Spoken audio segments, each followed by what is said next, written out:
Mrs. Whitmore, your daughter-in-law insists the property be vacated before Monday morning. One of the lawyers said quietly beside my husband's grave while the last handfuls of dirt were still falling onto his coffin. For a moment, I honestly thought I had misunderstood him.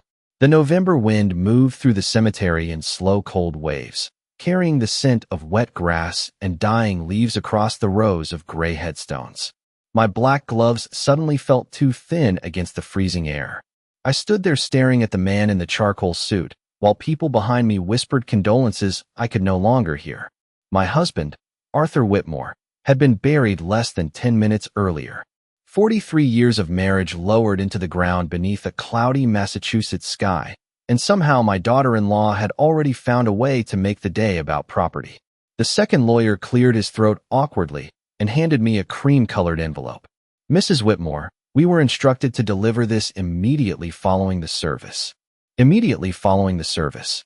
Not tomorrow. Not next week. Not after I had time to breathe inside the silence Arthur left behind. Immediately. My fingers trembled slightly as I took the envelope.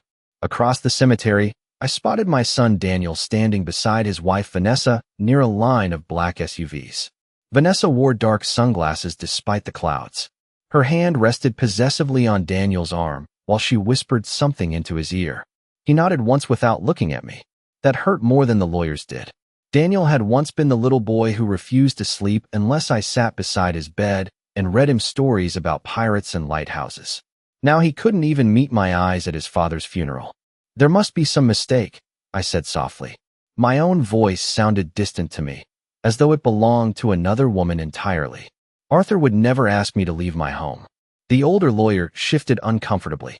According to the amended estate documents, the residence now falls under Daniel Whitmore's authority effective immediately. Amended estate documents. The phrase settled into my chest like ice water. Arthur handled most of our legal paperwork during the final months of his illness because chemo had left him awake at strange hours while I slept beside him in hospital recliners and uncomfortable waiting rooms. I remembered Vanessa volunteering to organize folders and paperwork while Daniel drove his father to specialist appointments in Boston. At the time, I thought she was helping. Looking back, I realized she had simply been positioning herself near the controls. A church bell echoed faintly somewhere beyond the cemetery gates.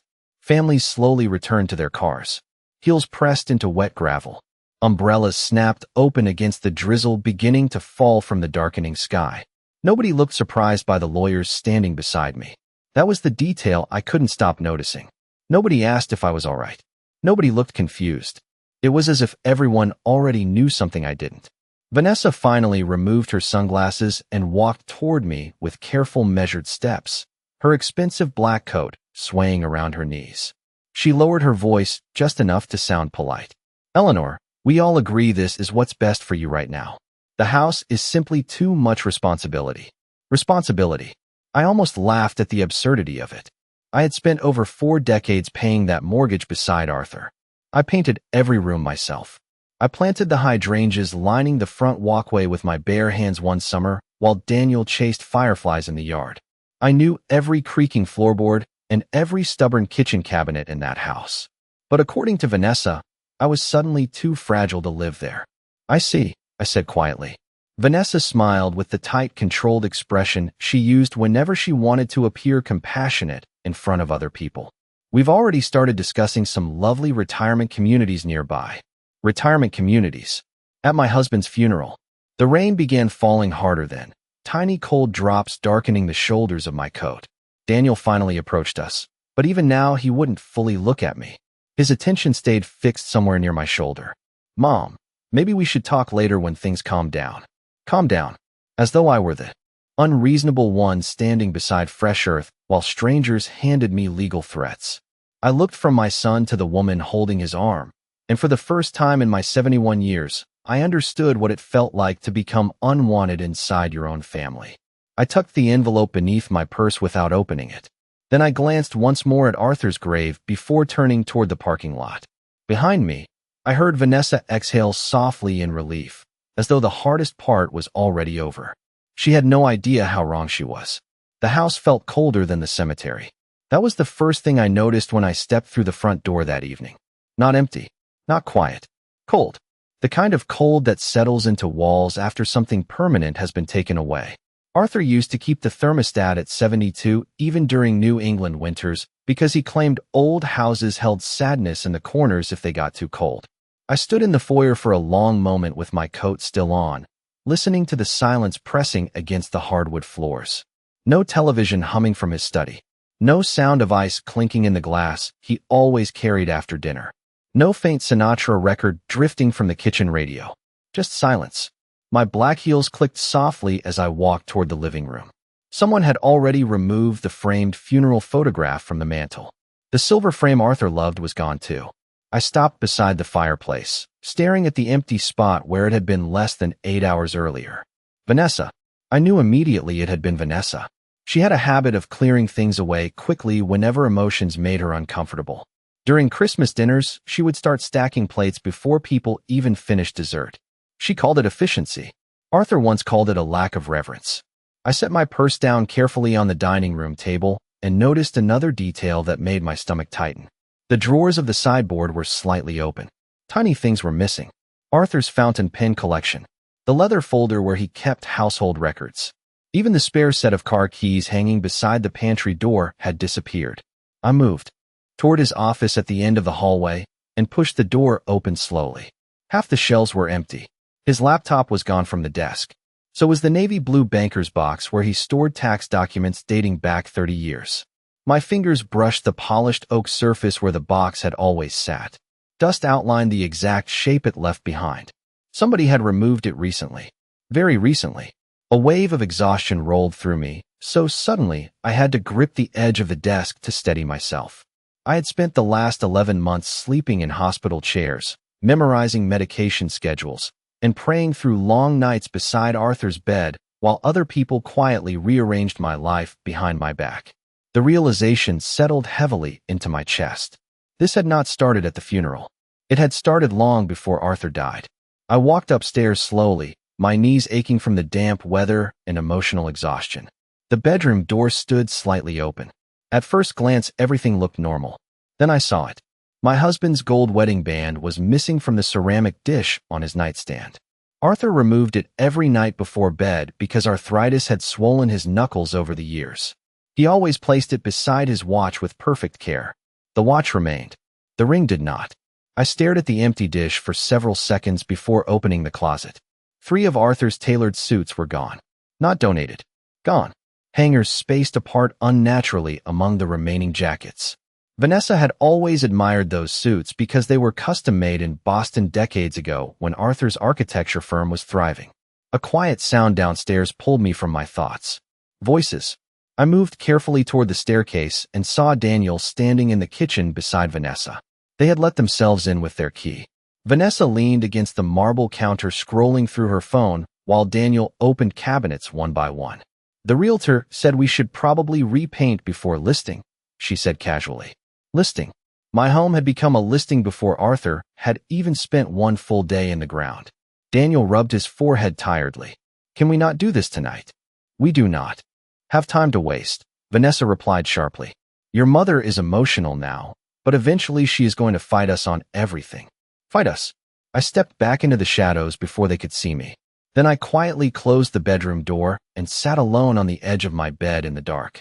Downstairs, I could hear them moving through the house that Arthur and I built together piece by piece over 4 decades. Measuring it, planning it, preparing to erase me from it. I did not sleep that night. Around 2 in the morning, I sat alone at the kitchen table wearing Arthur's old gray cardigan while rain tapped softly against the windows above the sink. The house smelled faintly of lilies from the funeral arrangements mixed with stale coffee and cold fireplace ash. I wrapped both hands around a mug I had reheated 3 separate times without drinking. My mind kept replaying tiny moments from the past year that suddenly looked different now. Strange now. Like puzzle pieces finally turning the correct direction after months of confusion. Arthur had started locking his office door 6 months before he died. At first he laughed it off and blamed client confidentiality from his old consulting projects. But Arthur retired nearly a decade ago. There were no active clients anymore. Then came the sudden meetings with attorneys I never met. He would leave the house carrying thin leather folders and return exhausted, staring silently out the dining room window long after dinner ended. One afternoon in August, I remember walking into the den and finding Vanessa standing beside Arthur's desk while he rested upstairs after chemotherapy. She closed a drawer so quickly when she saw me that the sound startled us both. "I was just looking for stamps," she said with an overly bright smile. At the time, I believed her because grief had already started softening my instincts. Caring for a dying husband leaves very little energy for suspicion. Another memory surfaced slowly. 3 weeks before Arthur passed away, he asked Daniel to leave the hospital room so we could speak privately. His face looked thinner than I had ever seen it. The oxygen machine hissed quietly beside the bed while snow drifted outside the window overlooking the parking garage. Arthur reached for my hand with trembling fingers and stared at me for a long moment before speaking. "If anything ever feels wrong after I am gone, Eleanor, promise me you will not panic." I smiled sadly back then because I thought he was simply afraid of leaving me alone. "Nothing is going to happen," I told him softly. "You raised Daniel well." Arthur's expression changed then. Not anger, not disappointment, something closer to regret. He looked toward the hallway to make sure nobody stood outside the room before lowering his voice even further. "People change around money," he whispered, "especially when they believe they deserve something." At the time, I assumed he meant business partners or distant relatives. I never imagined he meant our own family. My chest tightened as another detail returned to me. 2 days before his death, a hospice nurse named Claire stopped me outside Arthur's room while I was buying coffee from the hospital cafe downstairs. She looked nervous, glancing over her shoulder before speaking. "Mrs. Whitmore, your husband has been asking repeatedly for his attorney. Has anyone contacted him yet?" I remember feeling confused because Vanessa had assured me all legal matters were already handled. "Yes," I answered carefully. "I believe so." Claire hesitated. "That is strange," she said quietly. "Every time he asks, your daughter-in-law tells staff he is too tired for legal discussions." At the time, exhaustion swallowed the warning before I could fully process it. The final weeks of Arthur's illness blurred together into medication charts, specialist appointments, and sleepless nights under fluorescent hospital lights. I did not realize someone was carefully controlling information around me. The refrigerator motor hummed softly behind me as dawn slowly began turning the kitchen windows pale blue. I stood and walked toward the counter where Arthur kept a small wooden box filled with old receipts, warranty papers, and instruction manuals he refused to throw away. Most people would have called it junk. Arthur called it organization. Inside the box, buried beneath appliance manuals and expired insurance cards, I found a folded yellow sticky note written in Arthur's uneven handwriting. "Eleanor, if Vanessa ever pushes too hard, go speak to Margaret Hale before signing anything. Trust Margaret. Burn this after reading." I stared at the note for a very long time while the first weak light of morning spread across the kitchen floor. Then slowly, for the first time since the funeral, something inside me shifted.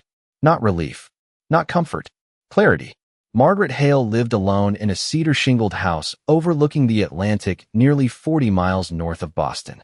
Arthur and Margaret had known each other since college, back when they were both architecture students sharing cramped drafting tables and bad coffee in Cambridge.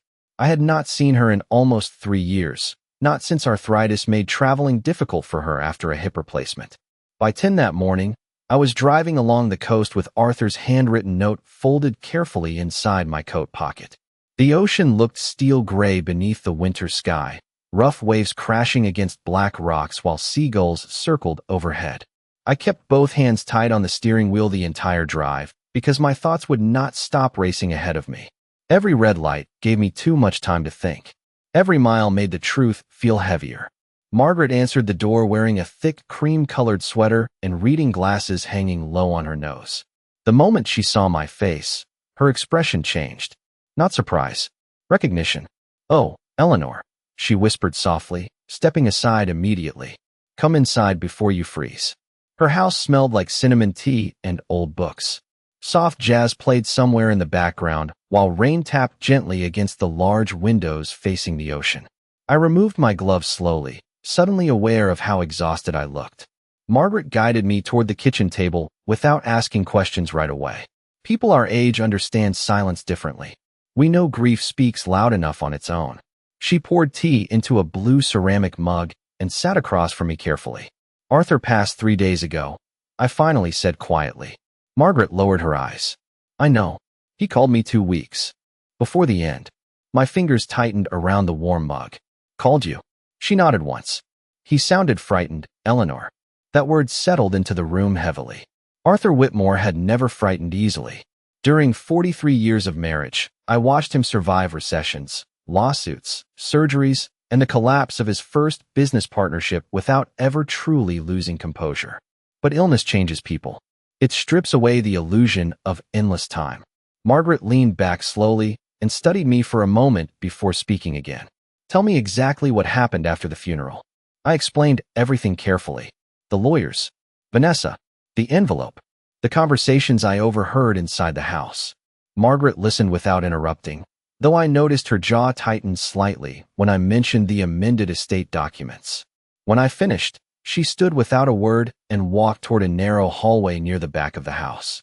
A minute later, she returned carrying a small brass key attached to a faded red ribbon. She placed it gently on the table between us. Arthur gave me this in October, she said quietly.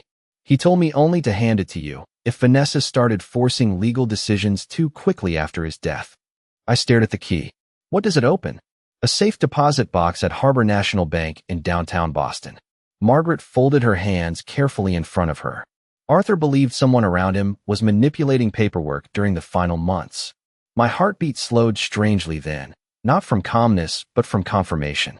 Hearing another person say it aloud transformed suspicion into reality. Margaret looked toward the rain-covered windows before continuing in a lower voice. He told me he made mistakes near the end because he was tired and heavily medicated. He said Vanessa insisted on handling conversations whenever Daniel was overwhelmed. I swallowed hard.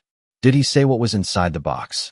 No, only that if anything happened, you were never to sign documents without opening it first. The room fell silent except for the distant sound of waves crashing below the cliffs outside. I stared at the brass key resting on the wooden table between us, such a small, ordinary object. Yet somehow it suddenly felt heavier than anything I had carried since Arthur died. Margaret reached across the table and covered my hand gently with hers. Eleanor, she said softly, Arthur knew exactly who you were married to for 43 years. If he left something behind, it means he was trying to protect you. Outside, the rain continued falling steadily over the dark Atlantic coast, while somewhere deep inside me, grief slowly began hardening into something far more dangerous. Harbor National Bank occupied the first floor of an old granite building near Boston Harbor that smelled faintly of polished wood, paper currency, and winter rain carried in on expensive coats. Arthur always trusted older institutions. He believed modern places changed policies too quickly and hired people who smiled without listening. By the time I arrived that afternoon, the sky above the harbor had turned the pale silver color that comes before snow. I sat inside my parked car for several minutes, staring at the brass key resting in my palm. My reflection in the windshield looked older than 71. Grief ages a woman differently when betrayal arrives beside it. Inside the bank, a young employee guided me politely toward a private office after checking my identification twice. Apparently, Arthur had left detailed instructions attached to the safe deposit account. The manager, a soft-spoken man named Richard Bennett, entered carrying a thick folder against his chest. Mrs. Whitmore, he said gently, your husband was very specific regarding this box. He instructed us not to release access until you appeared in person alone. Alone. The word echoed strangely in my mind. Arthur knew. Maybe not everything, but enough to leave breadcrumbs behind for me to follow after he was gone. Richard led me downstairs through a narrow hallway lined with metal doors. The vault itself felt colder than the rest of the building. Fluorescent lights reflected against steel walls, while security cameras watched silently from the corners above us. Richard unlocked the first mechanism while I inserted Arthur's brass key into the second. The metal door clicked open with a heavy sound that seemed much louder than it should have been. Inside sat a single large envelope, a flash drive, and a leather-bound notebook I immediately recognized as Arthur's handwriting journal. My throat tightened at the sight of it. Richard quietly excused himself and left me alone inside the private viewing room. For a long moment, I simply stared at the items spread across the table before me. Then slowly, I opened the envelope first. Inside were copies of legal documents, bank statements, and several letters paper-clipped together with careful precision. The first page made my stomach drop instantly. It was an earlier version of Arthur's estate plan dated nearly 8 months before the amended documents presented after the funeral. According to this version, the house belonged jointly to Arthur and me with lifetime residential protection regardless of inheritance transfers to Daniel later.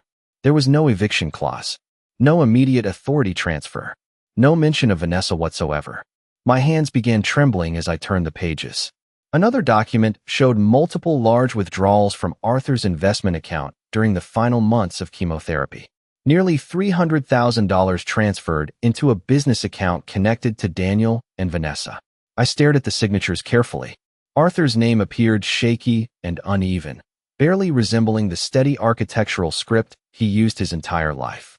A cold heaviness settled over me as realization slowly spread through my chest. He signed these while medicated, while sick, while vulnerable. Then I opened the leather journal. Arthur's handwriting weakened gradually across the pages as the months progressed, but his thoughts remained painfully clear. October 14th. Vanessa insisted on reviewing financial paperwork again today. Daniel avoids conflict whenever she is near. I no longer know who is making decisions in this family. October 27th. Asked to contact Eleanor privately about legal revisions. Vanessa interrupted twice and claimed Eleanor was too overwhelmed emotionally. I should have insisted harder. November 3rd. If Eleanor ever reads this, I pray she understands I tried to correct things. Before the end. Trust Margaret. Trust no rushed conversations after the funeral. Beneath the final written page rested a small sealed envelope with my name written across the front. Eleanor. My dearest girl. I opened it slowly. Inside was a handwritten letter only 3 paragraphs long. Arthur apologized for becoming too tired near the end to fight every battle clearly. He admitted Vanessa pressured him constantly during treatment, while Daniel remained passive and conflicted. Then came the sentence that made me close my eyes tightly against sudden tears. I know they believe grief will weaken you. They have forgotten who you are. I sat motionless in that cold vault room for several minutes, holding Arthur's letter against my chest, while distant footsteps echoed faintly somewhere beyond the steel walls. For the first time since the funeral, my grief no longer felt directionless. It had shape now, evidence, intention, and somewhere upstairs in our house, Vanessa Whitmore still believed she was dealing with a helpless widow too broken to notice what had been stolen from her. When I returned home that evening, every light in the house was on. Through the dining room windows, I could see movement inside and hear faint laughter drifting into the cold December air. For one strange moment, I thought perhaps I had walked into the wrong driveway. The house Arthur and I built together had always felt warm during the holidays, but this felt different. Louder, sharper, like strangers rehearsing happiness inside somebody else's memories. I parked quietly along the curb instead of pulling into the garage. Snow had started falling in thin icy flakes that melted against my windshield immediately. Through the front window, I spotted Vanessa arranging wine glasses across the dining table, while 2 unfamiliar women stood nearby, discussing centerpiece ideas. Daniel leaned against the kitchen counter staring at his phone. Nobody looked sad anymore. Not even a week had passed since Arthur's funeral. I remained inside the car watching them for several minutes. Vanessa moved through my kitchen with complete authority now, opening cabinets without hesitation, pointing toward walls while speaking animatedly. Occasionally she laughed and touched Daniel's arm as if they had already survived something difficult together. My grief suddenly felt embarrassingly private, carefully hidden away while everyone else reorganized the future around me. I finally stepped out of the car carrying only my purse and Arthur's journal. The moment I opened the front door, conversation stopped briefly before resuming with forced politeness. Vanessa turned first. Eleanor, she said brightly, though surprise flickered across her face. We did not expect you home so soon. Home. She said it carefully now, almost cautiously. I removed my gloves slowly and glanced around the dining room. Fabric samples covered the table beside real estate brochures and open laptops. One brochure displayed luxury retirement communities across coastal Massachusetts. Another featured staging services for upscale home sales. Vanessa followed my gaze and immediately smiled too quickly. We are just exploring options, she explained. You know how overwhelming these things can become after a loss. One of the women beside her extended a hand politely. Karen Ellis, interior consultant. Consultant, not grieving family friend, not neighbor bringing food after a funeral. Consultant. I shook her hand calmly. How lovely, I said quietly. I did not realize my husband's body had cooled enough for redecorating already. Silence settled instantly across the room. Daniel looked up from his phone at last. Mom, he muttered tiredly. That is not fair. I almost laughed at that. Fairness. Such a fragile word suddenly appearing after lawyers, forged paperwork, and secret bank transfers. Vanessa recovered quickly, smoothing invisible wrinkles from her cream-colored sweater.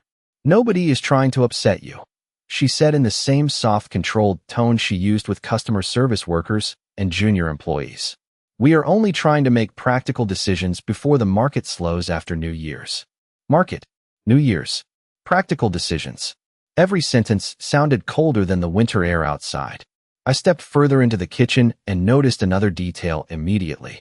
Arthur's handwritten recipe cards were gone from the refrigerator door. In their place hung paint color samples labeled soft linen, coastal mist, and winter sand.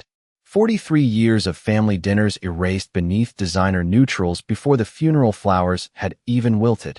Daniel rubbed both hands over his face heavily. Vanessa, and I thought maybe smaller living arrangements would be easier for you now. Easier. Such a harmless-sounding word. And where exactly would I be living? I asked calmly. Vanessa answered before Daniel could speak. There is a wonderful assisted community in Concord with garden courtyards and transportation services. We already scheduled a tour next Thursday. Scheduled. Without asking me. Without even pretending the decision belonged to me. I looked directly at my son then. Really looked at him. His shoulders slumped slightly under the pressure of my silence. He could not hold my eyes for more than a second. Arthur used to say Daniel avoided conflict so desperately that stronger personalities eventually made decisions for him. At the time, I thought he was being too critical. Standing there now beneath the warm kitchen lights while strangers measured my home around me, I realized Arthur had understood our son far better than I ever wanted to admit. Vanessa reached for a folder on the table and slid it toward me with polished confidence. There are also preliminary sale estimates for the property. Property. Not home. Not your house. Property. I glanced down at the papers without touching them. Then very carefully, I placed Arthur's leather journal on the counter between us. Vanessa's expression changed instantly the moment she recognized it. Only for a second, but I saw it. Fear. Vanessa recovered quickly, but not completely.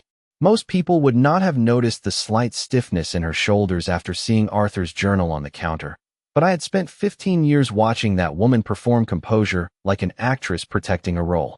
Fear changed her breathing first, then her smile. I did not realize Arthur kept journals, she said lightly, though her fingers tightened around the edge of the folder beside her. I rested my hand calmly on the worn leather cover. There were many things you did not realize about my husband. The room stayed quiet after that. Karen and the other consultant exchanged uncomfortable glances before gathering their fabric samples with awkward politeness. Vanessa insisted on walking them to the door herself, while Daniel remained standing near the sink looking exhausted. He looked older suddenly. Not wiser.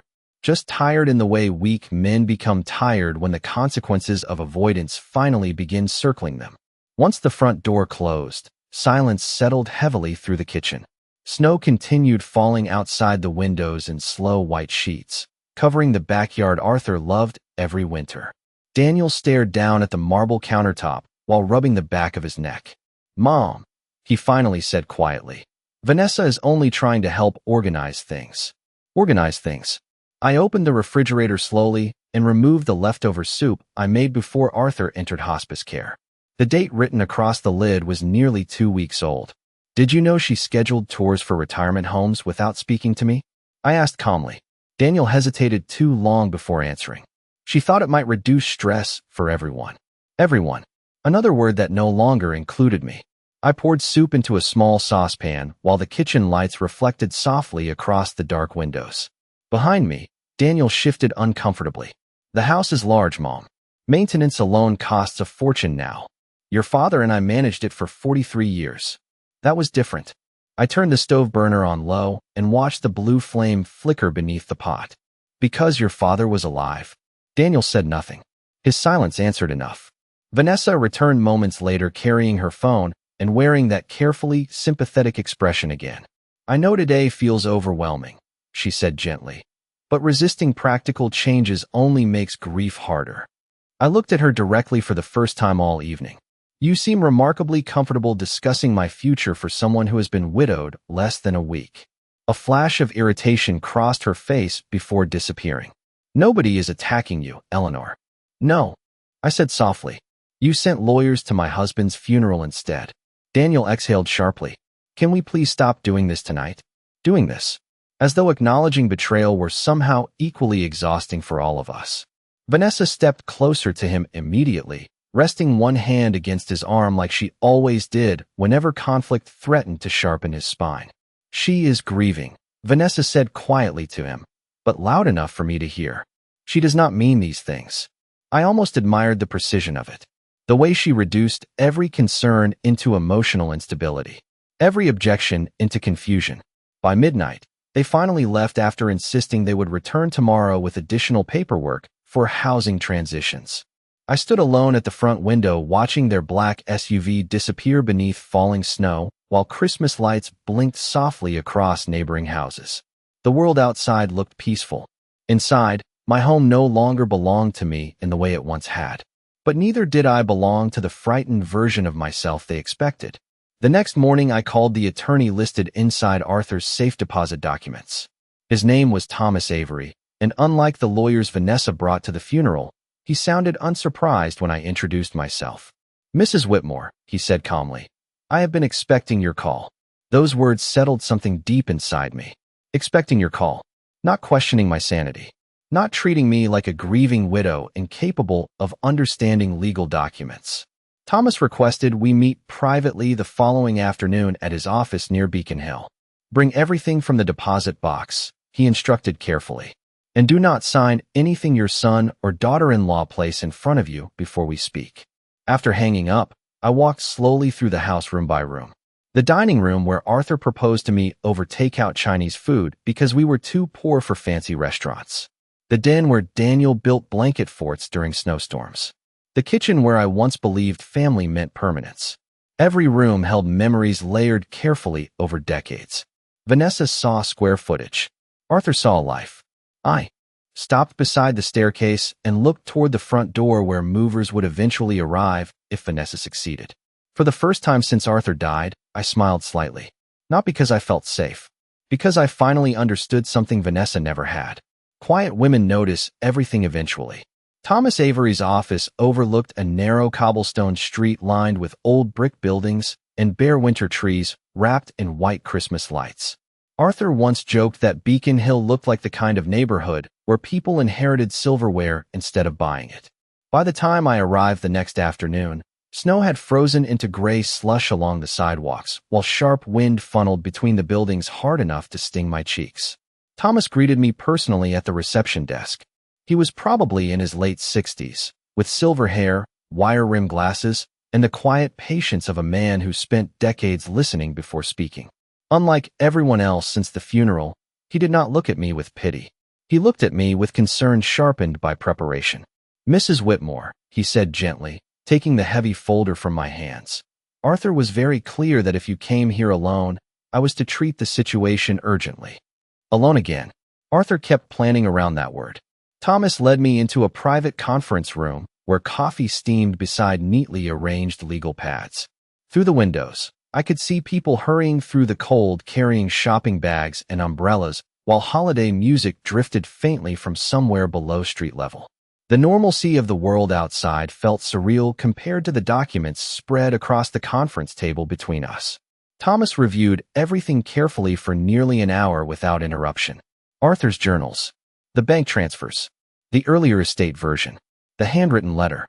Occasionally he underlined notes quietly or adjusted his glasses lower against the bridge of his nose. Finally, he leaned back heavily in his chair. Mrs. Whitmore, he said carefully, your husband attempted to correct these estate revisions before his death. A strange calmness settled over me then. Not surprise. Confirmation. Can the amended documents be challenged? Thomas folded his hands together thoughtfully. Yes. especially given Arthur's medical condition during execution and the financial activity surrounding the revisions. He slid one document toward me and tapped a section near the signature line.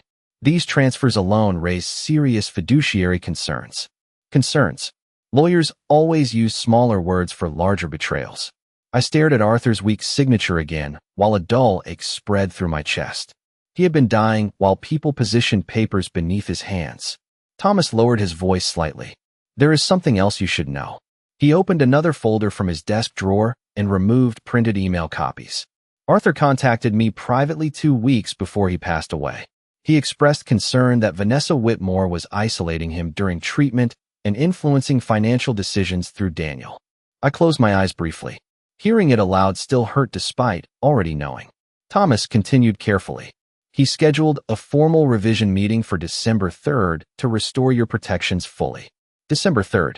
Arthur died December 1st. Silence filled the room for several seconds, except for the faint ticking of a wall clock behind me. Thomas removed his glasses slowly. Mrs. Whitmore, I believe your husband ran out of time. Those words nearly broke me more than the funeral itself. Arthur knew. He tried. Even exhausted and medicated, he still fought to protect me until the very end. I looked toward the snowy windows before asking the question sitting heavily in my chest since the funeral. What happens now? Thomas's expression sharpened slightly. Now we stop reacting emotionally and begin responding strategically. Strategic. Another calm word covering something much larger underneath. He explained that because of Arthur's prior estate drafts, medical vulnerability, and suspicious transfers, Vanessa's position was not nearly as secure as she believed. More importantly, the house could not legally be sold while ownership disputes remained unresolved. Do Daniel and Vanessa know about any of this? He asked. No. Good. Thomas replied immediately. Keep it that way. He stood and walked toward a cabinet near the wall before returning with additional paperwork. I want you to appear cooperative for now. Let them believe you are overwhelmed. Do not argue. Do not threaten legal action yet. People reveal the most when they believe they have already won. Arthur used to say almost the exact same thing during business negotiations. I suddenly realized where Thomas learned his strategy. Before I left, Thomas handed me a sealed envelope. Inside are emergency injunction papers preventing any immediate property sale or asset liquidation if necessary. He explained quietly. Use them only when I tell you. I slipped the envelope into my purse beside Arthur's letter. Outside, evening had already started settling over Boston in soft gray layers. Christmas lights reflected against icy sidewalks while strangers hurried home through the cold carrying gifts, groceries, and pieces of ordinary life. As I stood beneath the awning outside Thomas Avery's office, my phone buzzed inside my coat pocket. Vanessa. Her message contained only one sentence. Daniel and I scheduled dinner tonight, so we can discuss your transition plan calmly as a family. I stared at the screen for several long seconds before slowly smiling to myself. Vanessa still believed I was the frightened widow standing helplessly beside Arthur's grave. She had no idea the ground beneath her own carefully constructed future had already started shifting.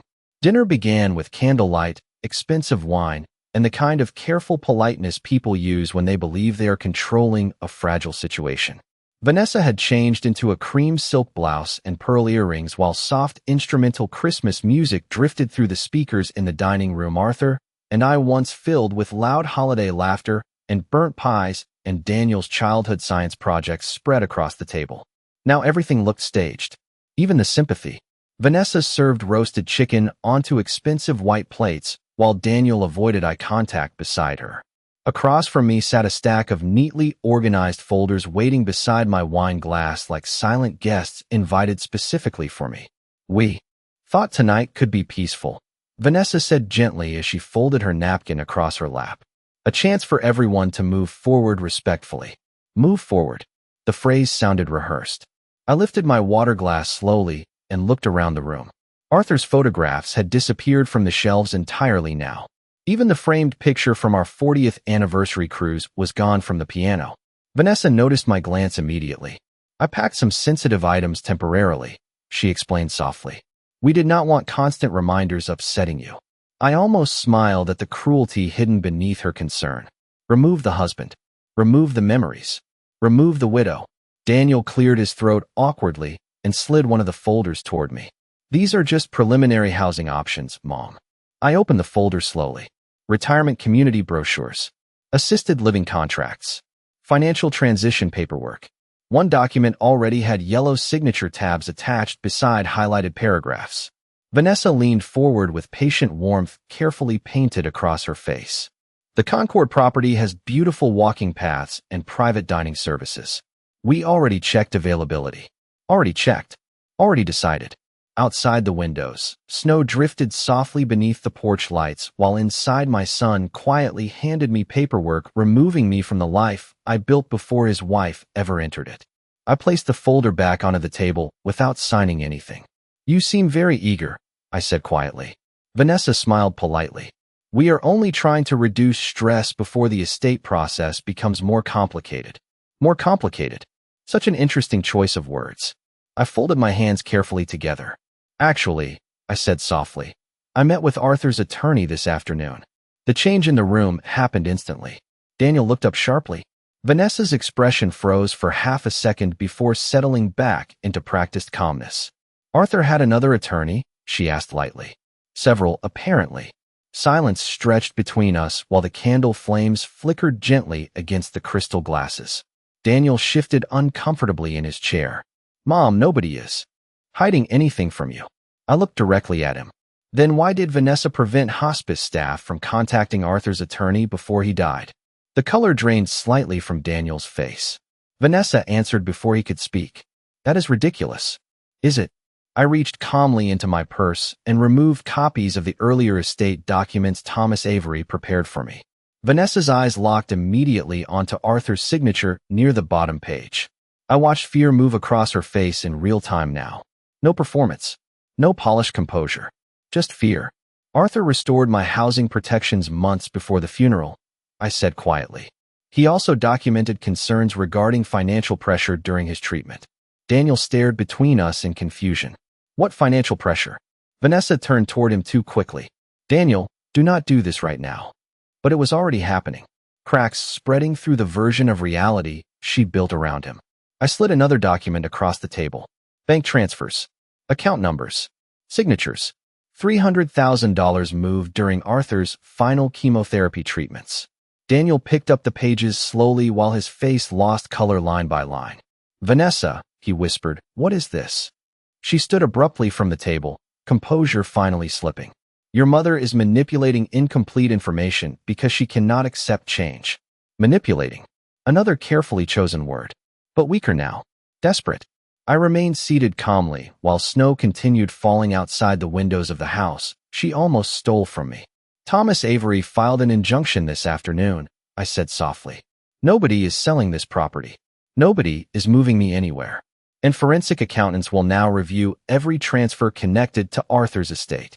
Daniel stared at Vanessa as though seeing her clearly for the first time in years. She opened her mouth twice before speaking, but no explanation came. There are moments when lies collapse quietly instead of dramatically. No screaming. No shattered glass. Just silence heavy enough to expose everything underneath it. I stood slowly from the table and gathered Arthur's documents back into my purse. Vanessa remained frozen beside her untouched wine glass, while Daniel sat motionless beneath the soft dining room lights of his childhood home. Before leaving the room, I paused beside the doorway and looked back at my son. Your father spent 43 years teaching me how to survive difficult people, I said quietly. It is unfortunate you never paid attention. Then I walked upstairs while downstairs, for the first time since Arthur died, the silence no longer belonged to me alone.